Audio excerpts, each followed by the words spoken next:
Welcome, Meatsmiths. You are listening to a Meatsmith Harvest, restoring husbandry to prosperity by means of the traditions of our fathers. This dialogue picks up where we left off in our last episode's conversation. You can find part 1 on our website, YouTube, or iTunes. If the content resonates with you, please consider supporting our team by going to patreon.com/Meatsmith and donating a small monthly pledge. This goes directly toward more free media headed your way. Thanks for staying tuned for part 2.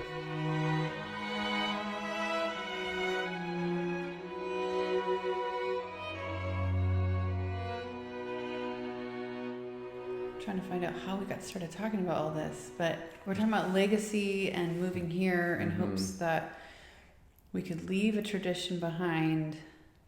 Yeah. That our children would want. Yeah. Because it is, not because it gratifies their lower appetites, but because it is actually a positive link to the true, the good, and the beautiful, which they are oriented towards on a natural level. All of us are. Yeah. Something like that. I don't know what the next segue is, but that... Yeah. Well, you said before that this is the age of absconding fathers. Yes, Pope Benedict XVI said that first. Pope Benedict is the one that said that? Yeah. And then he absconded. So, anyway. Oh, wow. I did not know. I thought that was just... I knew it was ironic because... Yeah. Yeah. Well, he said That's really funny. Oh, man. It's something. Yeah. Oh, gosh. Gotta pray for him. Yeah, we just feel it wherever we turn, but maybe a little less so here in the Midwest. I think, it's not perfect here either. There's lots of cultural funniness in different ways, but I think there is generally more freedom. There's, in the right sense of that word, people are kind of flocking here from both sides of the country. Yeah. The Midwest in general, but lots of people in Oklahoma, it's a telling way to know that is that you can get a U-Haul truck here for many thousands of dollars. Less than half the price. Less than you can in Washington. Yeah. And that was our experience. Yeah, because I'm actually going back to Washington. That's right. I'm driving back to teach a class in white salmon on lamb, which is packed. Okay. It's full. It's going to be a 2-day class. It's going to be great. And then I'm driving a Penske truck out there. And then, so 3 days.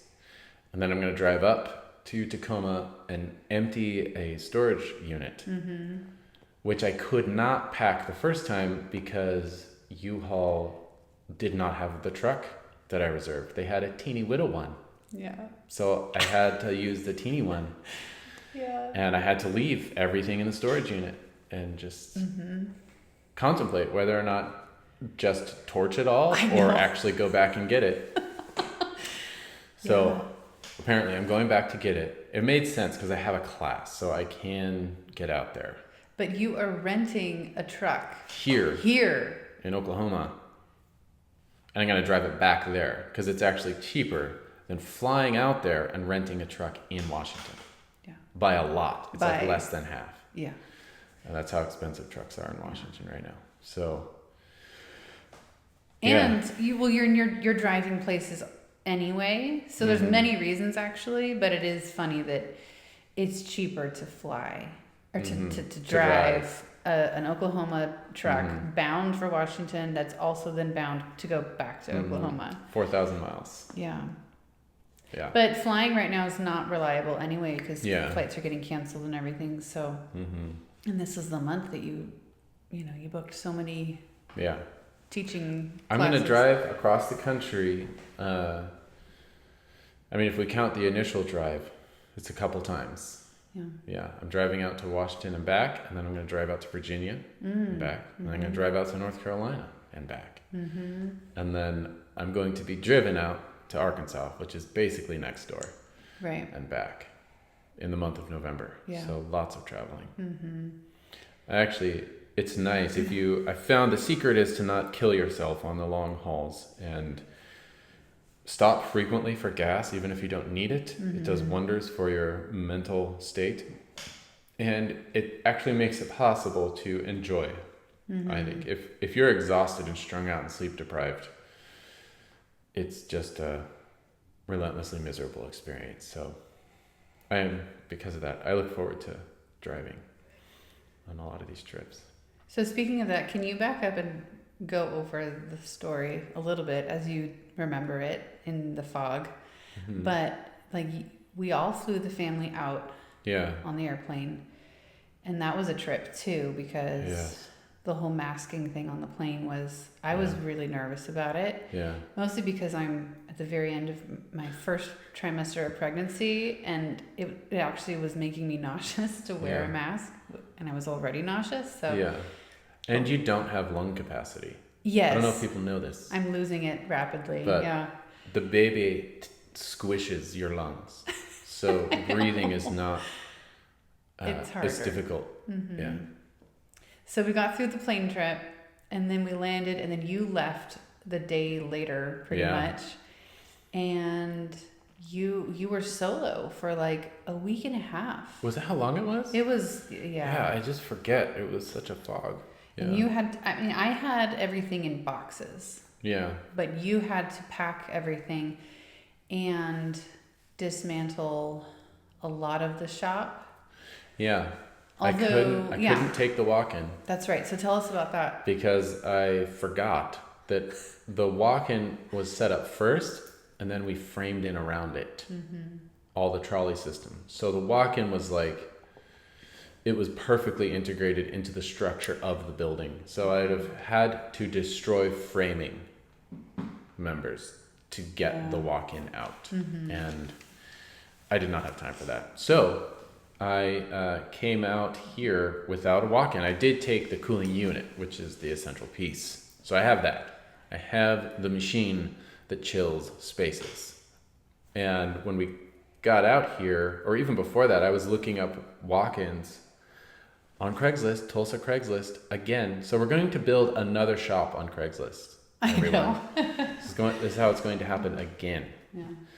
And in the same town as our house. And I think we definitely had this house in our scope, in our sights. But I don't know if we landed on it yet. I think I actually found the walk-in first. Really? And it happens to be 10 minutes away from this house. So I found a walk-in on Craigslist for $500. Oh my goodness. And it's bigger. Yeah. And by walk-in, I mean the panels, and the door and the ceiling. So now my job is I have to actually build a frame around it so that I can safely and in a structurally sound manner hang dynamic swinging carcasses on meat trolleys. And then plug it in and chill it. So that was kind of crazy. And I just picked that up from a guy that lives literally across the road from me, which was great. And he's a great guy. He offered us he's like, are you guys out here by yourself? Like, do you have family? Like, no, we're kind of just out here. He's like, if you need anything, he took some pity on us. Because he's got trailers and the kind of stuff that you have when you live in a rural place for a while. You holler if you need any help. So that was great. That's nice. So that was why I left the walk-in. Yeah. That's there. That was unexpected. Yeah, we were planning on taking it. There was lots of sudden glitches in the plan. Yeah. Our extraction plan. And we just had to roll with them. Yeah. Can't get mad, can't get sad, just okay. Yeah. How do we deal with this? One of the unexpected elements was my friend Matt actually saying he wanted to drive out to Oklahoma with me. Which is crazy, but that's because he's a good friend. Yeah. And he did. And that was unexpectedly how I was able to bring my pickup truck. Thought I was going to have to sell it in Washington State.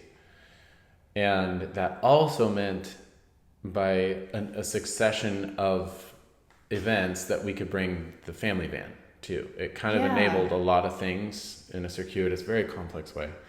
But well, what happened was I had rented or reserved the U-Haul van, U-Haul truck, and a dolly to tow the van behind. That's right. The U-Haul. And I talked with 3 U-Haul reps about this. Yeah. Getting it all squared away. And then you showed up, and the lady was like, "You can't tow that van with that dolly." I showed up after 3 reservations, and they did not have the truck or the dolly. I know. So the reservations were symbolic. It was a mess. Yeah. It was just, that was funny. I'm saying that expletive free. Yeah. That was a mess. Yeah. So, but Matt drove the truck out, which meant with me, so we kind of caravanned, which was it was wonderful. It was fun. It was a beautiful drive. We had the best weather all 3 days. Yeah, you did. It was incredible. And that truck has way over 200,000 miles on it. And it did fine. You know, it smoked like a locomotive at high elevations. And once we got up, over Snoqualmie in Idaho, Utah, Wyoming, it was smoking like a chimney. Oh my big gosh. time. But that's just because it was tuned at sea level. And so that's just how old diesels are. When we got down, basically, the Continental Divide, we drove through Colorado, through Denver, which is a mile above sea level. Mm-hmm. Still smoking like a chimney, but then you descend into Kansas and the great big flat. And then down into Tulsa, it smoked no more, which is great. And it's not smoking at all now. Yeah, it is. I think it could take a tuning. We did just throw 2,000 miles on it, and so I want to change the filters. Both cars need a little attention. They need some help because your dad drove out your van. That's right. Our family van to Denver, and then I was able to do the short flight to Denver and drive it the rest of the way. Yeah, so we went from, we don't think we're going to be able to take any of our vehicles to both of them made it. Yeah, it's great. With some help. Which is wonderful because they both have over 200,000 miles on them. Yeah. But we own them. Yeah, I know. We were not looking forward to taking out some auto loans. That's expensive. Yeah. It's a lot of money. Yeah. Monthly. So very thankful for our cars. Okay, tell us about the slaughter truck. The slaughter truck. How did that get out here? Oh my gosh, I forgot about that. Oh, that was so terrifying. Okay. I've done a lot of sketchy things. With animals, with equipment, with even, with some trees. But what we did with that box truck, that pretty much takes the cake. So my box truck, I loaded my entire shop in it. And then the truck itself is the slaughter truck. So literally in a 20.5-foot length is my entire means for making a living for the family. Right there. So heavy wood. 18,000 GVW little NPR. Well, it's not NPR. It's a UD. It's all there. My means for income. Yeah. In that box. Yeah.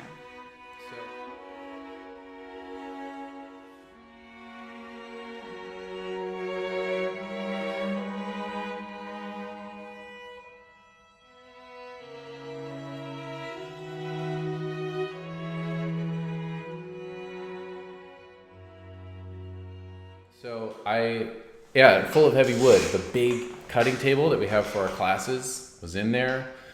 My friend and brother Colin helped me load it on Vashon, and between the both of us, we pretty much did the whole thing. I loaded the stove, which is actually cast iron, so it's extremely heavy.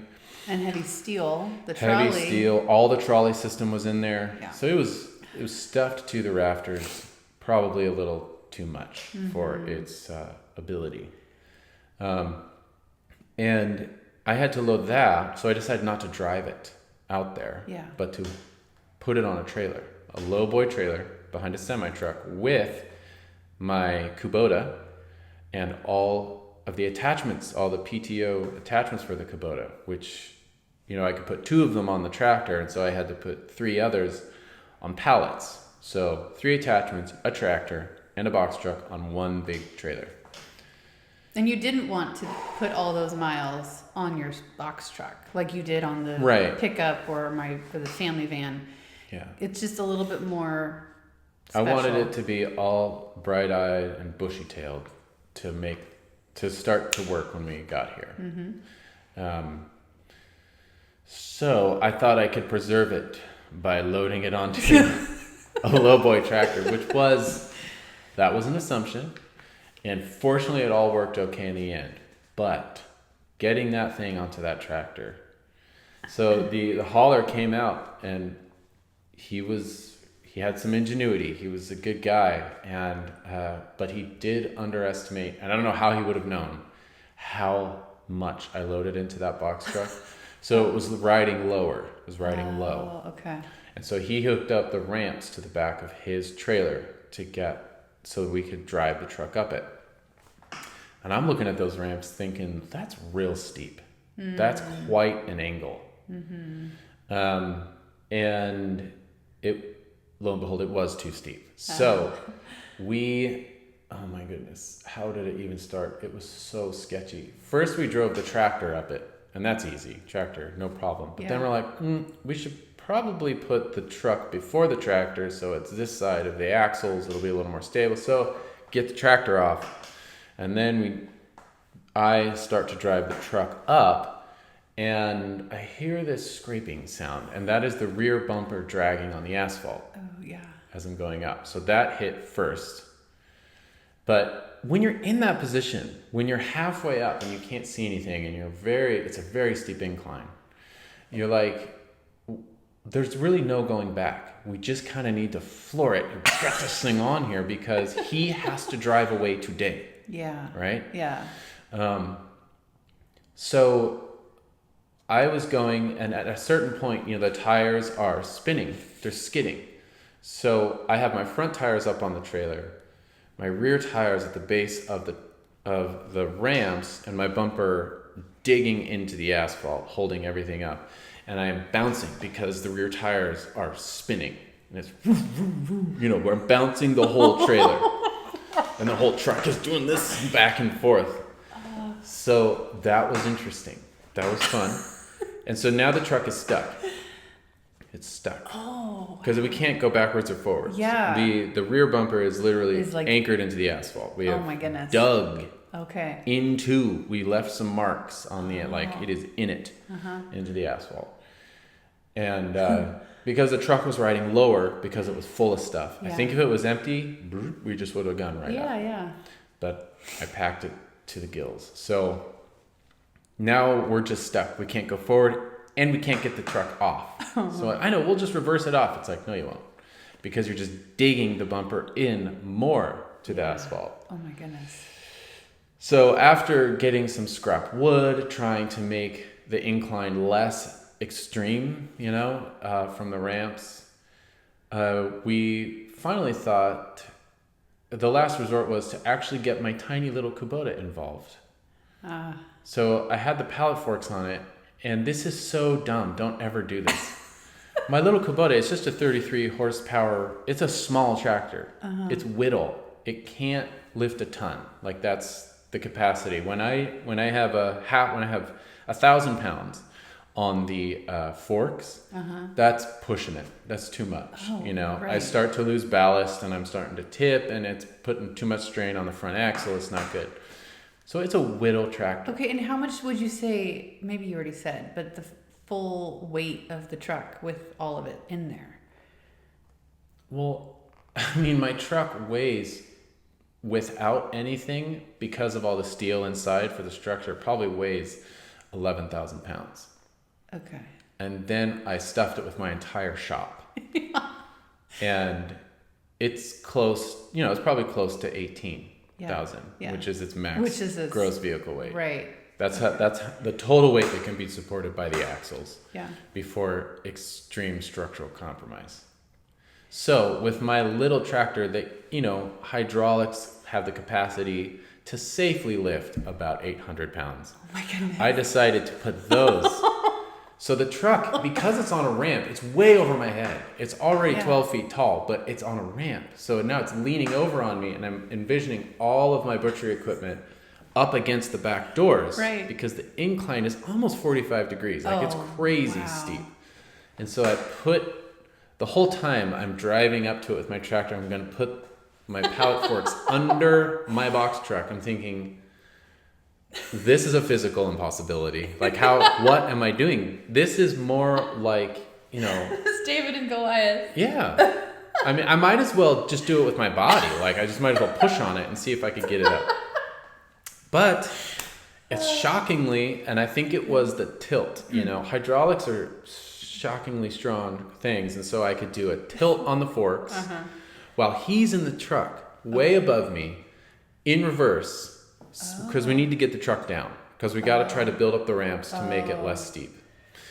He's in reverse. He's caught on my gas tank and the rear bump. So the gas tank is caught on the back of the trailer, the corner of it. So there was some damage. Ooh, right. He was able to fix it though, miraculously. And the rear bumper is digging into the asphalt. So I'm going to actually lift my 18,000 pound truck with my tiny whittle tractor. And he's going to floor it in reverse towards me in the tractor. And I'm going to back up while he's doing that. And again, the wheels are spinning and the truck is bouncing and all over the place, way above our heads. And for some reason, it worked. Yeah. And it was just enough to clear it, snap the rear bumper completely clean, snapped the steel C-beams that held it, just totally snapped it, and we shimmied down, and I'm backing up as quick as I can, and basically my rear end is up in the air as we're going, and I'm trying to not break my tractor and my box truck. And then that's not even the end of the story. I mean, it just keeps going on and on. He did not have. Yeah, the truck is still on the ground. It made it. Yeah, so now we did get it off completely. And he only had 2 ramps that he could use that day. Because he didn't have the ability to join all 4 ramps together. You know what I mean? Because if he had 2 more, there's a little stand that joins the 2. And he couldn't get to that day because he didn't anticipate that the person he was hauling would have stuffed his box truck to the max capacity. Yeah. So he didn't bring what was necessary. Because when we unloaded it, it was effortless. Because he had those. Yeah. And we could join all 4 ramps and make a nice, long, gradual descent. So we were messing with wood, trying to prop up, the ramps and trying to extend the ramp. So that it was less of an incline. It was less of an incline. Yeah. And eventually the only way we got that thing up there was again with my little tractor. And he's going up and I'm in my tractor and I am pushing him up. And again, it's bouncing and skidding. Oh my goodness. And the whole trailer is doing this. Yeah. And it's doing this a little bit. It's going sideways, back and forth. And I am pushing him. Oof. Yeah. And didn't you say we got it up. At one point it looked like it was going to tip sideways? It was constantly doing that. That was just the bouncing. When the back tires are spinning, they grip every once in a while. Yeah. And it was just bouncing. Oh my goodness. It was awesome. It was so terrifying. But we got it up. Yeah. And it took us, 40 minutes, an hour. That whole process it could have been an eternity, and I couldn't tell. It was a long time. Yeah. Oh my goodness. So that was interesting. I maybe could have done without all that. I don't know what the moral of that I'm is. Wow. That was sketchy. Dangerous. It was just our entire living, in a box truck. Yeah.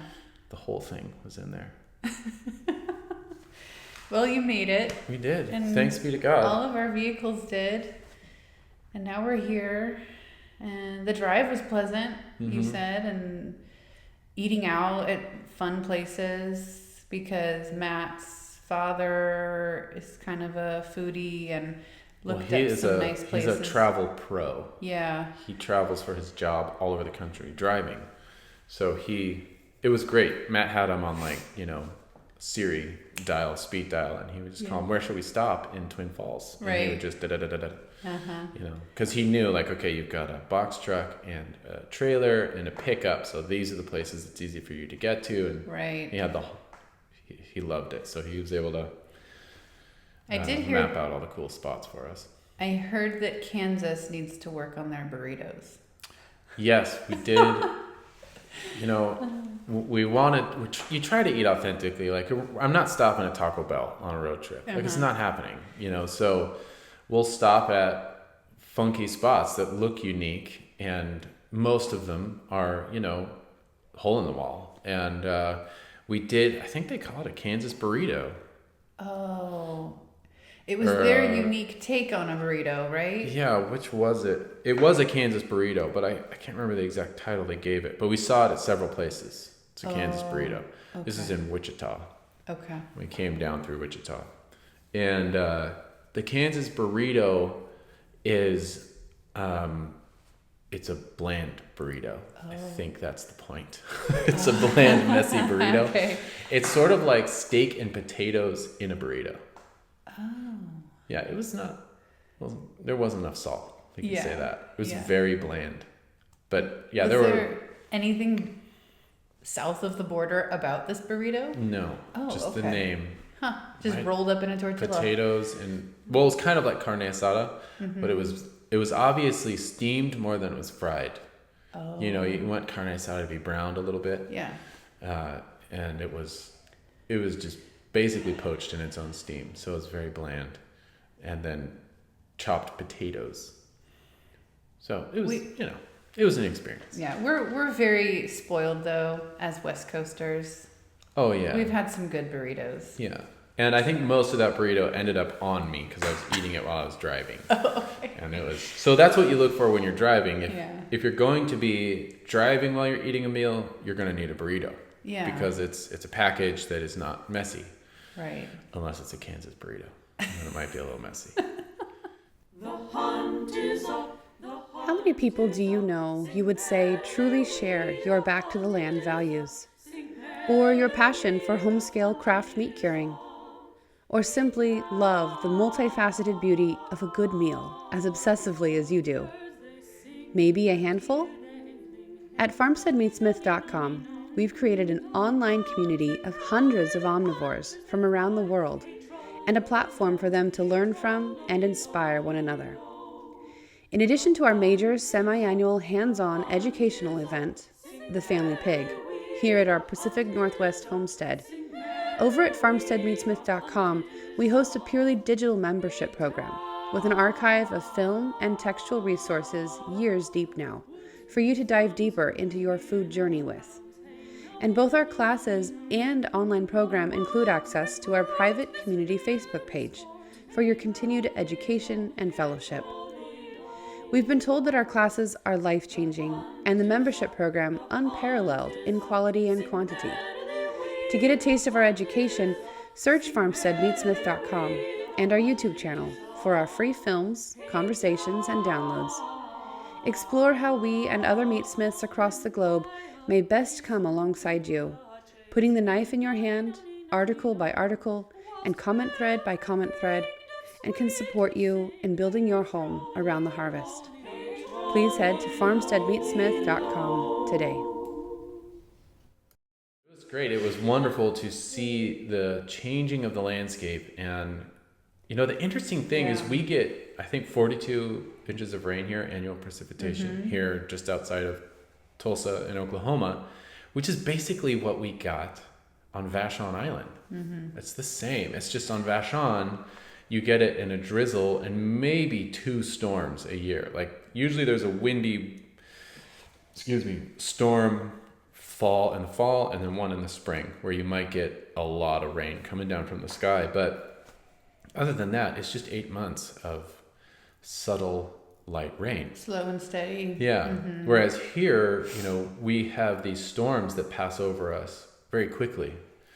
And their passage is narrated like a horse race by the local weather guys. So it's kind of fun, like, to follow it because they do move so quickly and they're so dramatic and they just dump buckets on you. And so we get our 42 inches very differently here than we did there.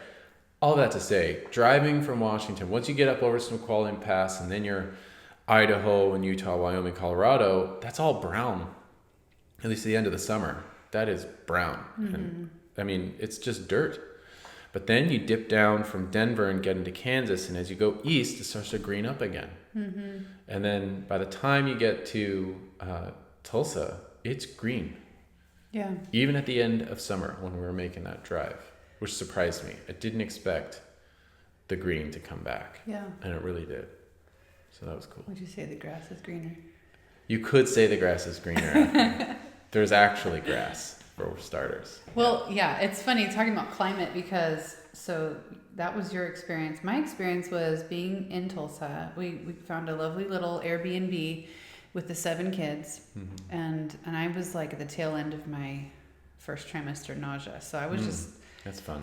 Ooh, and it was hot still, and some running the AC, and I'm like, ooh, I like this AC thing. Yeah. And in the meantime, I'm also doing a lot of emails and stuff to close both sales. So the closing in Washington and dealing with the money there and wiring and that's all. So complex. Oh my goodness. And then here, all the things that our lender needs here. And so at one point it was starting to look a little cloudy out, and I'm like, the kids are getting a little, cabin fever because they haven't been outside, and like, okay, kids, I gotta go wire some money. Let's go. I have to find a FedEx so I can fax things and all this stuff. And it's starting to drizzle, and I'm thinking, oh, we can handle drizzle. Like, we're from Washington. Well, and if you didn't do that in Washington, you would never go outside for like 9 months. Yeah. So going out when it's cloudy and technically raining, that is half the year at least. That's right. Yeah. You can be in shorts and a tank top, and you just roll with it. Yeah. So that's what I'm thinking. Right. And so we go out to a FedEx. It's literally 3 blocks away. Yeah. And we are stuck there for like 45 minutes. Oh, wow. And because of the rain. Yeah. You actually get wet in this rain. Yes. And the kids were floored by that. Yeah. So I'm in FedEx. We get there fine. I do my little errand, and I can't even get back to the car because it's starting to dump. I left all the kids in the car. Yeah. This little tiny rental car. It's a whole nother story. Yeah, the rental car messed up too, and I had originally booked a big SUV, but they gave us like this little 5-seater. Okay, maybe there was 7 seating. It was 7 seats. Technically, I won't tell you how many. And everyone had a seatbelt. Yeah, exactly. Let's count how many people are in our family. Somehow, yeah. No, so all of the kids and me were out, and I left them in the car. Yeah. And while I'm finishing the errand, the rains come. Yeah. And I'm like, oh, I hope they're okay out there. I hope that they're not too scared. I get out there and I run out. And because Wallace left the car because he was like, ooh, I'm going to stand in the rain. Oh, typical sheared kid. Again, boundaries. Oh my gosh. So I get back in the car and they're all screaming in glee. Okay, it might have been a little bit of terror, but and the younger ones, but mixed with glee too. Yeah. And Wallace is like, Mom, I was out there for literally 1 second, and he was drenched. Yeah. And that was like so cool for him. Yeah. So I get in the car and I can't figure out the dials to like make the windshield wipers. Yeah, well, the windshield wipers, but also the fog. Like I can't see, and I'm like, and then so we're stuck. We're stuck outside the FedEx because I can't see. The rain is pounding on the car, and everyone's screaming in the car. There's 8 of us in this car, and the rain, and then there's cars that are driving, and I guess people just deal with it here. Like they drive, and there's like like a wave, especially when you're on the shoulder of the road. And the water just comes pouring over you, and I'm like, I'm not going to do this when I can't see. No. So, Well, that's because it was a new car. The new cars are so intuitive that you can't figure out how to use them. That's right. Yeah. It's all like automatic push button stuff. Yeah. I need that little twisty dial on the lever to operate the windshield wipers. There was like a smart screen and Useless. Anyway, so that was our experience of the Oklahoma rain phenomenon. Yeah. That was fun. When it rains, it pours. So anyway, so now we're here and waiting to close. And it feels a little bit like we're picking up the pieces because you had to purge a lot while you were there. You got rid of things that we would otherwise would have totally kept had we had the right truck size and everything. But I was giving away things at the dump because the inescapable timing of moving means you can't get rid of things as you would want to. Yeah. You just need them gone because you have to leave. Yeah. And so the last trip to the dump, I was like, some of this stuff is awesome. There's nothing wrong with it. It feels so wrong. But I'm out of options. So I was literally giving away things to other people at the dump. Yeah. And I got rid of a lot of it that way. Yeah. Because they're perfectly good. Like there's nothing wrong with this. Please just take it so I don't, have to go to confession about this. Because it feels so wrong to just chuck. I know. A good thing, simply because you don't have room for it in your U-Haul that is too small. It's smaller than the one that you ordered. And I'm just now finding out about all these things. Over the next 6 months, I'm going to be asking you, so did you get rid of my vacuum? I haven't seen that. Yeah, I think that's gone. And so I figured that one out. And certain things, did you get rid of this or that? And it's so we're reaccumulating essential things. Learning what is essential, what's not essential. But I did bring 7 12-foot beams. Those made it. Yeah. Those made the cut. So did the spit roast. Oh, I know. Massive I'm a little frustrated at that one. But so much of it was, if there's a void, so much of moving, the void determines what you bring. And especially when, again, you have a van that's too small. If there's a hole for it, you're like, well, actually, I wasn't planning on bringing that, but there's a perfect hole for it, and nothing else will fit there. And so it goes in. Yeah. At least that's the weird psychology that dominated my brain. Yeah. Really quick before we wrap up, I don't know, was there anything else you wanted to mention about the move itself? Just trying to get over it. Be done with the move. It seems like there was a lot of dust that was kicked up in the whole move. That's what my mind keeps coming back to, this metaphor, and the dust is it's going to be settling for a long time at every level. Yeah. But we found a great parish that has really welcomed us, and our kids are integrating very well, and you're meeting all kinds of people that want to hire you. Yeah. I'm like, again, the demand is everywhere for small scale processing. And the home we moved to, we're really excited to start utilizing it because it's plug and play. Like it's locked and loaded. It's ready to go. There's a barn, there's perimeter fencing and cross fencing. And there's a huge shop. So it's very weird. I'm used to building the ship at sea again, like we've always talked about. Getting the livestock and then scrambling to figure out what to do later. Yeah. But this place is ordered already. And Scott, who's a good friend and also a Meatsmith member, and he brought his wonderful family out and helped us unload. We're just unloading things. He was helping, and we're in the barn, and we're just looking at the barn, which has many, many stalls, and they are stalwart stalls. Like they are positive boundaries to livestock as opposed to symbolic boundaries. Like they can actually contain a pig. Yeah. They're designed for horses. And it's a concrete slab in the barn. And he's like, Brandon, you have order here. Yeah. It's like, I know. It's a little weird. I actually have to learn how to operate within this because I'm used to starting so much further back on the agrarian endeavor spectrum narrative. Like First build fence. Then compromise on my original idea of building fence and build one that will just barely work, and then get an animal that will just barely stay, you know. But here it's ready to go. Yeah, we're finding we're having incredible. to choose between projects or choose between scales of projects. Yeah. So, yeah, that's going to be fun. We're just starting to get new animals. You got some geese, Yes, I got some ducks. 5 Toulouse geese. Picked them up again. Found them on Craigslist. Yeah. They're up in Missouri, so I was able to drive 2 hours out and get them. But these are not just Toulouse. These are Dewlap Toulouse, which I've wanted for a long time. Yeah.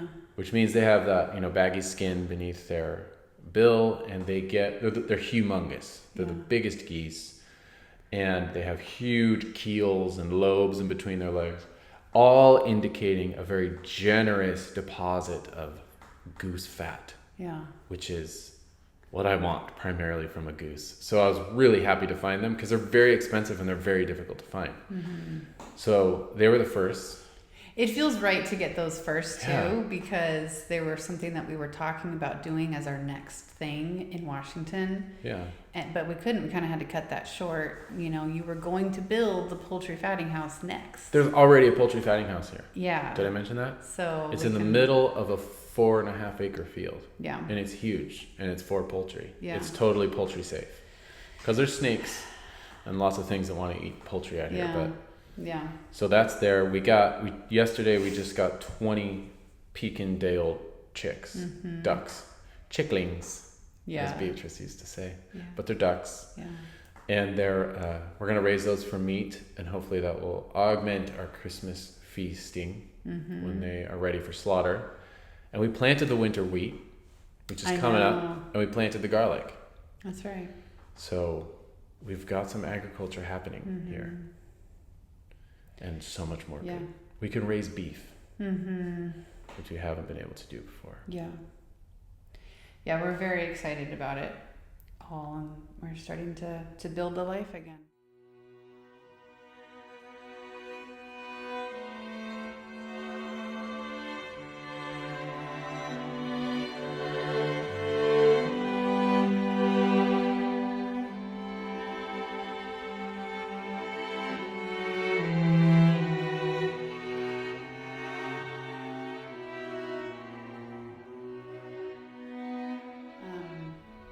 Really quick before we close, did you want to mention,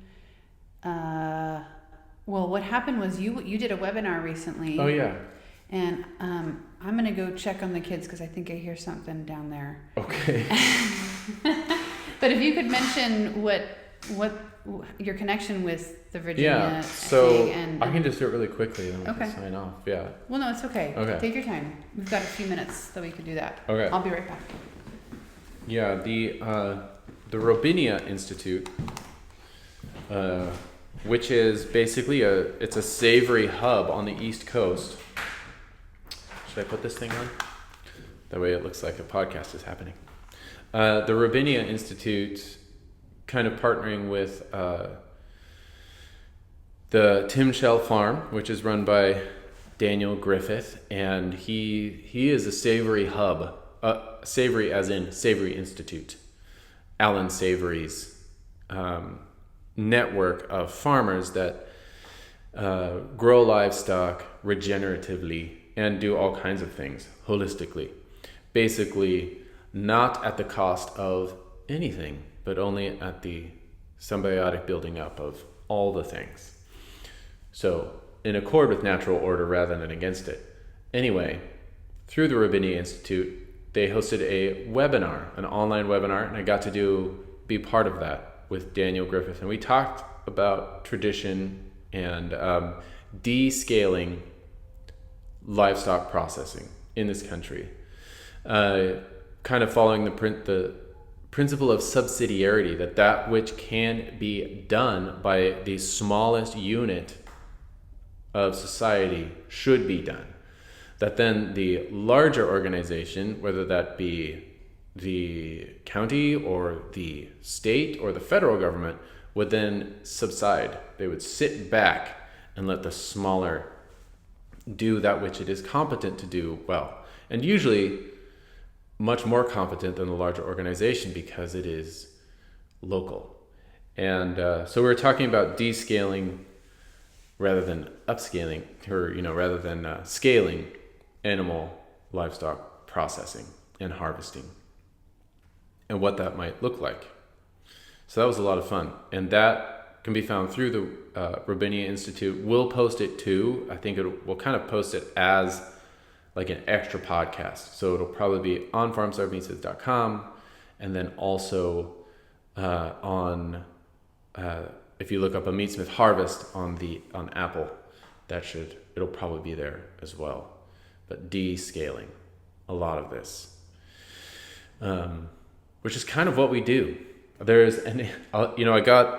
wish I could find it. All my books are still packed, but I've never heard anyone express it so winsomely as Jane Grigson, who's one of my favorite authors that I routinely recommend to you all. And she has you should just read the introduction of her encyclopedia/dictionary on vegetables. It's her vegetable book.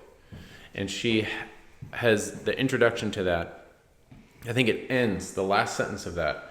She talks about these small-scale gardens that used to dot the British countryside. When you look at them, and I felt this when I visited Devon, it's the same thing.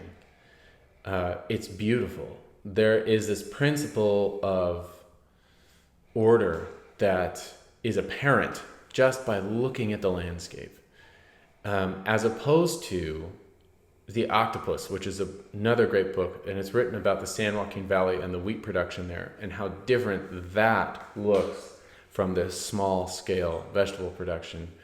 The Octopus is a great novel, but it talks about these vast, as far as the eye can see, limitless, miles-long wheat farms in the San Joaquin Valley in California, and what that does to the human soul, among other things. But she was talking about this dotted landscape, and the same thing I found in Devon, which is small paddocks, 5 to 10 acres, all bordered with stone that was erected 500 years ago by your fathers and then maintained. So inscribed in the landscape is the way to farm the landscape, is the tradition of farming. And that's how architecture is so unique, that architecture is this material tradition. Like, it's not quite oral, and it's not necessarily written, but it's built, and it is passed on, particularly if it's built in stone. And then even walling is a tradition that must be passed on orally and physically so you can maintain the stone walls. And you see this all through, at least where I was, in Devon, and it's so beautiful. And it implies, nay, is only conducive to small-scale, frequent moving of livestock, right? Regenerative grazing practices. And so you actually build topsoil, and over time have to make the walls taller, because you have been building topsoil for so long, you will eventually bury the walls as you're grazing. And I saw this in Dartmoor. There are ancient walls, an ancient grazing land that's owned by Prince Charles. And you can just see the tips of the stones peeking up through it. So all of that to say, when you behold that kind of thing, it is evident to you immediately that is an assertion of delight in the human scale, which is Jane Grigson's line. Anyway, I think she expresses it best. That's what we were talking about with Daniel Griffiths. Oh, okay. Descaling to make things more human scaled, because ultimately the material good of the human being, of the family, is the end of agriculture. Unfortunately, we have different ends for industrial agriculture now, and consequently we produce corn so we can get more subsidies to produce more corn next year. It has nothing to do, almost totally divorced from the end of feeding people. So when your ends are speculation, are making money off of land, speculating, selling, buying farmland, and just racing to benefit from the appreciation of farmland, then your ends aren't feeding people. And when that is messed up, then there's no end to the perversion that agriculture can suffer. The direct opposite of delight in the human scale. So that's what we were talking about. Yeah, you mentioned Daniel. A few different topics you guys were able to touch on.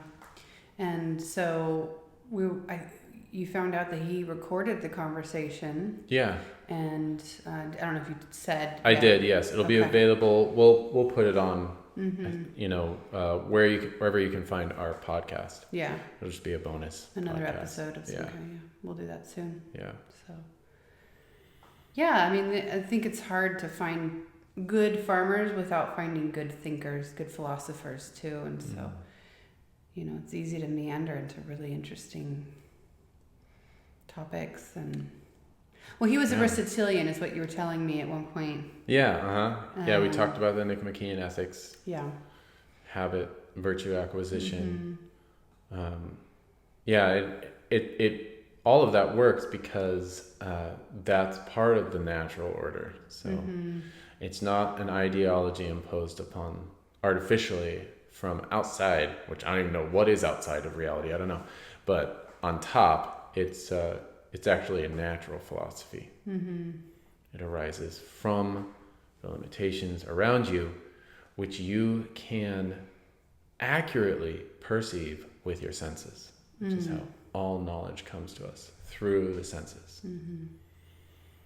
And I feel like if you have that assumption, that changes epistemologically. That runs counter to everything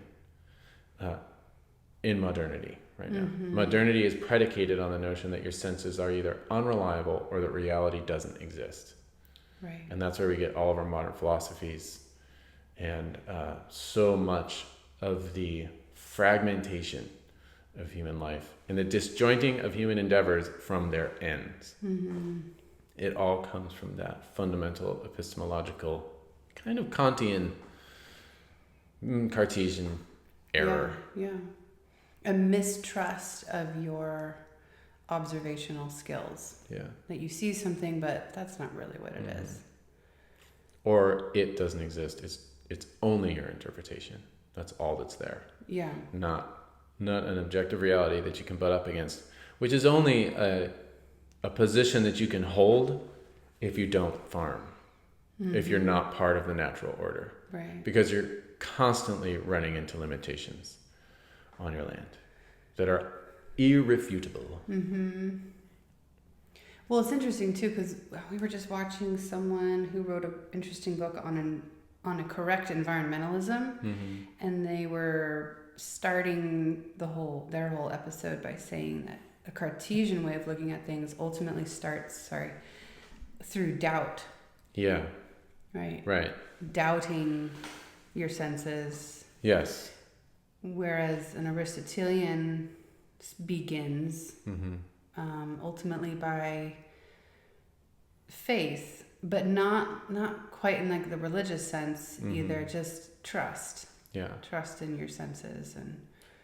Yeah, that's why Descartes, he went all the way to cogito ergo sum. I think, therefore I am, which is a very shaky ground for being. Just the fact that you're conscious, that you're having your own thoughts, is the only basis for certainty of existence at all. And just fast forward a little bit, and then you have a lot of disaster. Yeah. Yeah. Well, I think now's a good time to wrap up. And I feel like, we were kind of all over the place again because... I know. We're in the middle of this move. We're still all over the place, Once we put down some roots and start doing some more agricultural projects, we'll have or even a little more direction. Yeah, when our books are on our shelves and we can think in coherent ways, observe in coherent ways, then we'll have.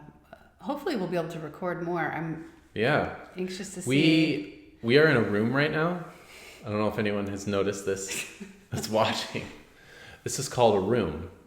And it's empty except for our recording equipment. And if you pictures that we need to hang throughout the house. Yeah. In the background. Thought I'd put something So there. And this like is walls. this is what's known as a spare room, which we've never known before. So it's substantial. It's a good size, and I think today is proof that our internet reaches out here. So we're going to have a place to record things. I think it'll be right here. We're toying with calling this room a studio. Yeah. Where we study. We'll bring books up here, and maybe we'll do podcasting up here. Yeah. So thank you so much for listening, and from one coast to the middle of the country, following us and hearing our ramblings and our experience. We're very grateful to be where we're at, for sure. And we'll keep everyone updated as the shop is built and the business grows, and hopefully we can get more podcasts out, and we can kind of patch things up where they've fallen behind. But and as we learn how to cure things and grow things in docility to our new climate and limitations, which is where poetry happens.